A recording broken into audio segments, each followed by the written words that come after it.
تمہارا خیر خواہ ہوں، تمہیں یہاں سے آزاد کرانا چاہتا ہوں۔ مجھے اندھیرے میں امید کی روشنی نظر آئی تو گویا پھر سے جی اٹھی۔ میں نے ممنونیت سے کہا، اگر تم مجھے یہاں سے نکال دو تو میں تمہارا یہ احسان کبھی نہیں بھولوں گی۔ اس نے کہا، اچھی بات ہے، مگر تمہیں بھی مجھے اس مدد کے بدلے میں کچھ دینا ہوگا۔ میں نے حیران ہو کر کہا، تمہیں کیا چاہیے؟ میرے پاس تو اس وقت کچھ بھی نہیں۔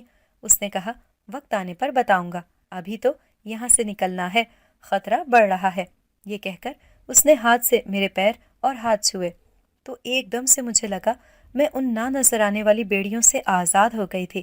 اس وقت باہر سے چیخو پکار کی آواز آنے لگی تو وہ چونک گیا۔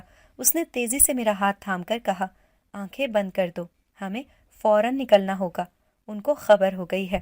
میں نے جھجکتے ہوئے اس کا ہاتھ تھام لیا۔ اس کے ساتھ ہی مجھے ایسا محسوس ہونے لگا گویا میں تیزی سے گول گول گھومتی جا رہی ہوں۔ میرا سر چکرانے لگا تھا مگر میں نے آنکھیں نہیں کھولیں۔ کچھ دیر بعد میں نے اپنے قدموں تلے زمین محسوس کی تو آنکھیں کھول دیں۔ یہ جگہ پہاڑوں سے گھری ایک وادی میں تھی۔ ہم لوگ جہاں آئے تھے وہاں پر ایک طرف چند جھونپڑے بنے ہوئے تھے اور اس سے ہٹ کر ایک چار دیواری تھی۔ یہاں پر مشعلیں جل رہی تھیں۔ ان کی مدھم روشنی میں نے سرسری طور پر اس جگہ کا جائزہ لیا۔ وہ واقعی میں ایک اچھی جگہ تھی، لیکن اس وقت میری توجہ کا مرکز وہ شخص نہیں بلکہ وہ جن زیادہ تھا جو مجھے یہاں تک لایا تھا۔ مشعل کی دھیمی روشنی بھی اس کے چہرے کے خد و خال کو بڑی وضاحت سے اجاگر کر رہی تھی۔ تیکھے نقش و نگار کا مالک وہ نوجوان بہت ہی خوبصورت تھا۔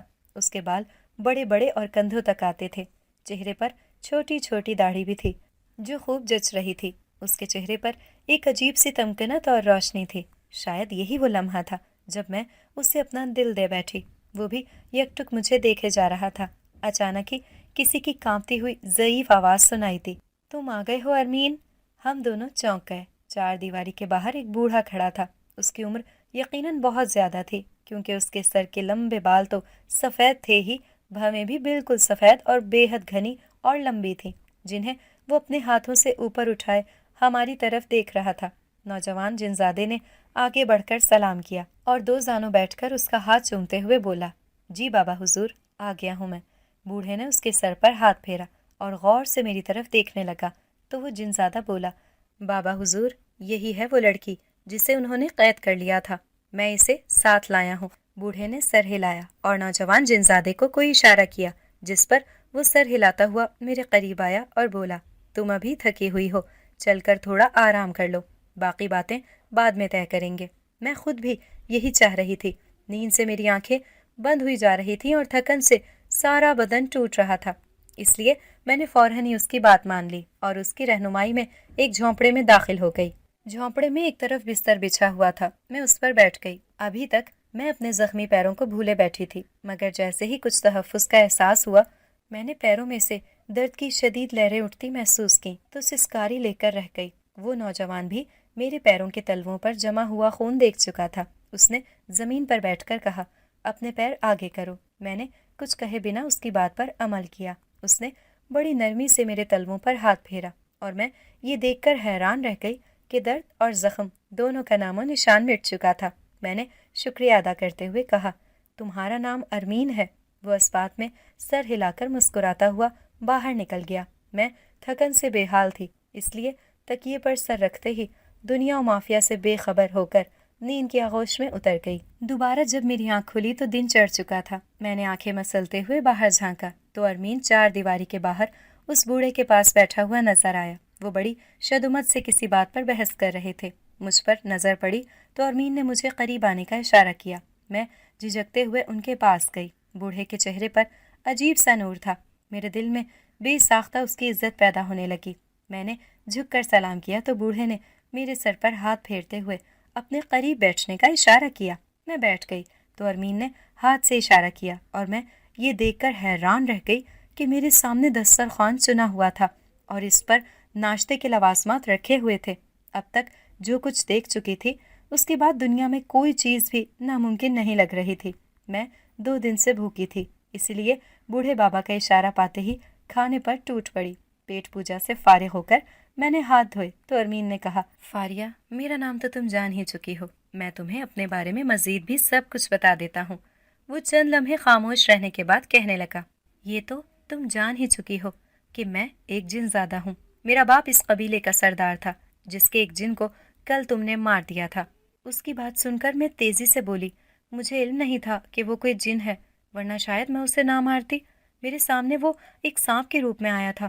بوڑھے بابا نے کہا، مجھے معلوم ہے بیٹی، جو ہوا اس میں تمہارا قصور نہیں۔ اس کو معلوم تھا کہ انسان اور سانپ ایک دوسرے کے ازلی دشمن ہیں، اس لیے اسے تمہارے سامنے اس روپ میں نہیں جانا چاہیے تھا۔ اس نے غلطی کی تھی، اسی لیے وہ اس سزا کا حقدار تھا۔ بوڑھے بابا کی بات سن کر میں نے سکون کا سانس لیا۔ کم از کم اس معاملے میں تو میں ان کی نظر میں بے قصور تھی۔ اچانک ہی مجھے خیال آیا تو میں نے پوچھا، بابا جی، جنات کو اگر انسان مارنے کی کوشش کرے تو وہ کامیاب نہیں ہوتا، پھر صرف ایک پتھر سے ہی وہ کیسے مر گیا؟ بابا نے مسکراتے ہوئے کہا، بیٹی، جب ہم جنات کسی چیز کا روپ دھار لیتے ہیں یا کسی جاندار کے جسم میں داخل ہو جاتے ہیں، تب ہم اس چیز کے جیسے ہی بن جاتے ہیں۔ پھر جس چیز سے اس کو خطرہ پیش آ سکتا ہے، اسی سے ہمیں بھی وہی خطرہ لاحق ہو جاتا ہے۔ جب اس جن زادے نے سانپ کی شکل اختیار کی، تب وہ سانپ کے وجود میں تبدیل ہو گیا تھا، اور چونکہ لاٹھی یا پتھر سے سانپ کو مارا جا سکتا ہے، اسی لیے جب تم نے اسے پتھر مارا تو وہ بھی مر گیا۔ اب مجھے سارا قصہ سمجھ آ چکا تھا، اس لیے میں نے ارمین کی طرف توجہ مرکوز کر دی۔ اس نے پھر سے بتانا شروع کر دیا، تو میرا باپ اس قبیلے کا سردار تھا۔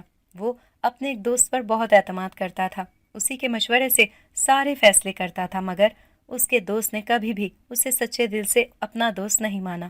اسے صرف سرداری کے تخت سے دلچسپی تھی۔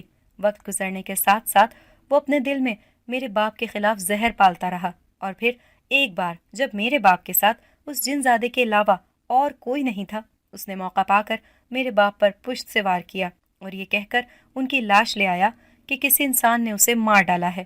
اپنی بات کو سچا ثابت کرنے کے لیے اس نے ایک بے گناہ انسان کو بھی قتل کر دیا۔ مجھے اس کی بات کا بالکل بھی یقین نہیں تھا، مگر اس کے مقابلے میں کمزور تھا۔ یہی وجہ تھی کہ اس نے قبیلے کی سرداری بڑی آسانی سے حاصل کر لی۔ سردار بن جانے کے بعد وہ میری جان کے در پہ بھی ہو گیا۔ مجھ میں تب اس کے مقابلے کی طاقت نہیں تھی، اوپر سے اسے سارے قبیلے کی حمایت بھی حاصل تھی۔ اس لیے ایک دن میں نے خاموشی سے اس قبیلے کو چھوڑ دیا اور اس وادی میں آ کر رہنے لگا۔ سردار کے ستائے ہوئے جنات بھی میرے پاس آتے گئے اور ہم نے یہاں پر ایک چھوٹی سی بستی بنا لی۔ یہاں آنے کے بعد میری ملاقات بابا عمر سے ہوئی۔ بابا عمر کا تعلق بھی ہمارے قبیلے کی ہی ایک شاخ سے ہے۔ جنات کی دنیا میں ان کا بہت نام اور عزت ہے۔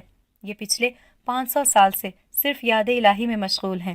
انہوں نے مجھے سہارا دیا، ہمت دی اور ان کی دولت سے سرفراز کیا، لیکن وہ میرے باپ کے قاتل کو سزا دینے کا اختیار نہیں رکھتے۔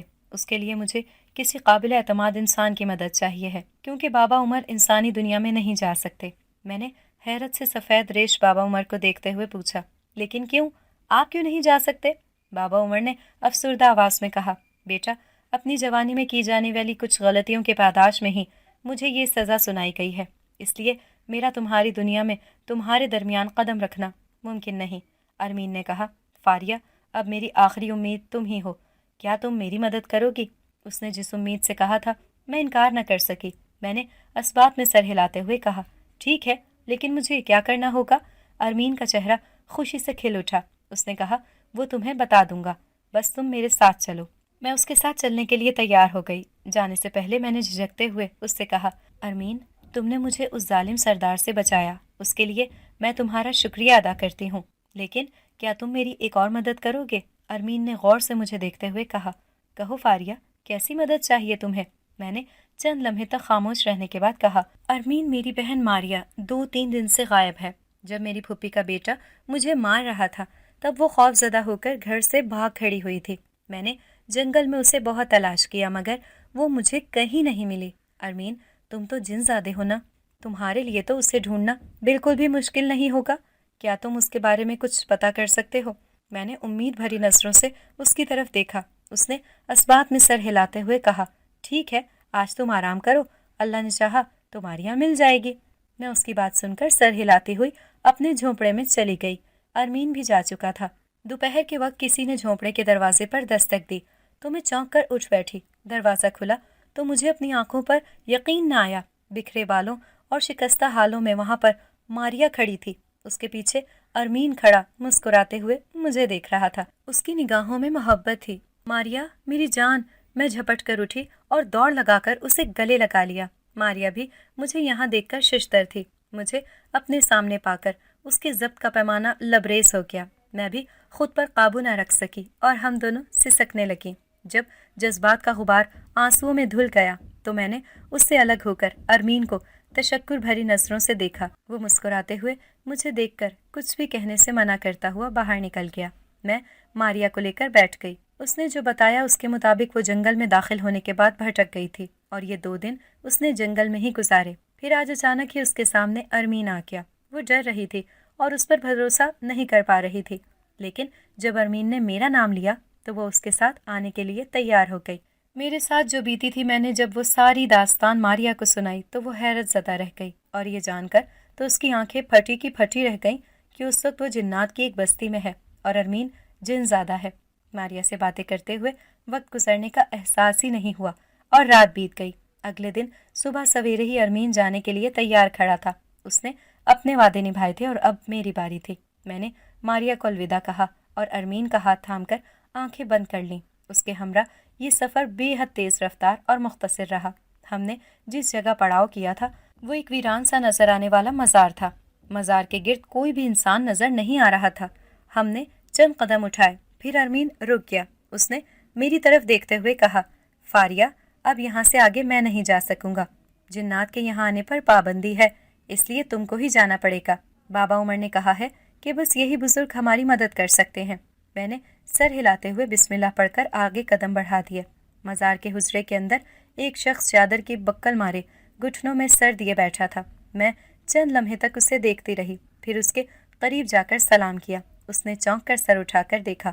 وہ ایک ضعیف ناتواں بزرگ تھے۔ میرے سلام کا جواب دے کر انہوں نے کہا، کون ہو لڑکی؟ یہاں کیسے آئی ہو؟ میں نے مؤدبانہ انداز میں کہا، حضور میں آپ کے پاس مدد مانگنے آئی ہوں۔ ایک ظالم نے خدا کے خلق کو بہت تنگ کیا ہے، اسے نجات چاہیے۔ بزرگ چند لمحے تک آنکھیں بند کیے کچھ سوچتے رہے، پھر اپنے پاس سے مٹی کی ایک مٹھی بھر کر مجھے دیتے ہوئے کہا، جا یہ مٹی اس پر پھینک دے، مٹی بن جائے گا۔ میں نے وہ مٹی اپنے آنچل میں سمیٹ لی تو انہوں نے ہاتھ سے جانے کا اشارہ کر دیا۔ میں سلام کر کے باہر نکل آئی۔ ارمین بے چینی سے باہر کھڑا میرا انتظار کر رہا تھا۔ بزرگ کا جواب اور مٹی جان کر وہ خوشی سے کھل اٹھا۔ اسی دن ارمین مجھ سمیت کسی طرح اس قبیلے میں پہنچ گیا۔ سردار نے اسے دیکھتے ہی گرفتار کر لیا، لیکن ارمین کو تو صرف سردار تک پہنچنے کا بہانہ چاہیے تھا۔ قریب پہنچتے ہی اس نے سردار پر وہ مٹی پھینک دی اور واقعی میں سردار چند لمحے کے اندر اندر ہی مٹی کا ڈھیر بن کر ختم ہو گیا، اور سارے قبیلے نے یہ دیکھ کر ارمین کی اطاعت میں اپنے سر جھکا دیے۔ ارمین کو سرداری کی کوئی لالچ نہیں تھی، اس لیے اس نے ایک منصف مزاج جن کو سردار مقرر کر لیا، اور وہ عمر بابا سے مل کر اور ان کی اجازت لے کر ہمارے ساتھ آیا۔ پھوپھی اور پھوپھا کے خیال میں ہم دونوں بہنیں جنگلی درندوں کا رزق بن چکی تھیں۔ وہ ہمارے ماں باپ کی دولت پر عیش کر رہے تھے کہ اچانک ہی ارمین نے ان کے قدموں تلے سے زمین کھینچ لی۔ وہ ان کے سامنے انتہائی خوفناک روپ میں آیا تھا۔ پھوپھی اور ان کے خاندان نے سب کچھ چھوڑ دیا اور معافی تلافی کرنے لگے۔ اسی وقت مجھ پر یہ خوفناک انکشاف ہوا کہ پھوپھی نے بابا اور امی پر جادو کروایا تھا۔ گھر میں وہ عجیب و غریب واقعات اسی جادوگری کا شاخسانہ تھے، اور انہوں نے یہ سب صرف حسد و عناد اور لالچ میں کروایا تھا کہ بابا کے مرنے کے بعد ہر چیز پر قبضہ کر لیں، اور ایسا ہو بھی گیا تھا۔ ان کے کرتوت دیکھنے کے بعد مجھے اور ماریا کو ان سے نفرت ہو گئی۔ وہ موت کی سزا کی حقدار تھیں، مگر میں نے ایسا نہیں کیا۔ البتہ ارمین نے ان کا سب کچھ تباہ کر کے انہیں کوڑی کوڑی کا محتاج کر دیا تھا، اور ان کے لیے یہ سزا موت سے بھی بدتر تھی۔ ہم لوگ اپنے گھر میں واپس آ گئے۔ کچھ عرصے کے بعد میری اور ارمین کی شادی ہو گئی، اور ہم سب ایک خاندان کی طرح رہ رہے ہیں۔